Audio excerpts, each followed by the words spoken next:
do a little homework and do a little research and, refresh my memory on how things are going here and update what's happened since I was here last, a year ago.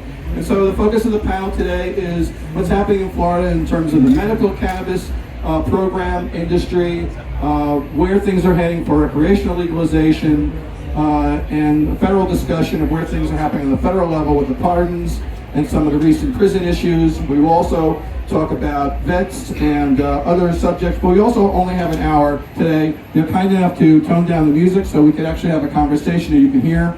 So we're going to do this in 1 hour, so I ask everybody on our great panel, who I'll introduce in a second, to keep their answers relatively brief. So we have from the left, Jody James, a good friend of mine, going back to my early days with High Times and my involvement with Normal and Florida Can and the Cannabis Action Network organization that sprung out of Normal. Jody's the executive director of Florida Can. She and her husband David and their Labrador retrievers live in Melbourne. Next to her is Jeff DeMond. Jeff is also a qualified. By the way, the return from last year's panel, Jeff is back with us as is Jody. Jeff is a Navy veteran.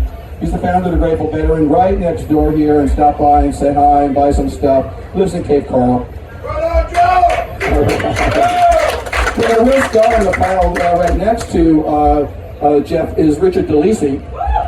He's been here on our panel. He's going through it. Federal prisoner released in 2020 after serving 32 fucking years. Sorry for my language. In prison. I just turned it on at the bottom, very bottom. A little clicky there. But anyway, very happy to have Richard here. Richard is a resident of Florida. Next to Richard is Tanya Bailey, who is a member of Buds for Vets, based here in Florida. And next to her is her cohort from as well, Heather Lovelife. Shefferly. Founder and executive director of Buds for Vets, based here in Florida. Next to her is Dr. Barry, who we've had, Barry Gordon, who's been here in the past as well, Chief Medical Officer for Compassionate Cannabis Clinic in Venice, works with Florida for Care, and is on Nikki Freed's advisory committee. I'm sure there's many other things I could say about that.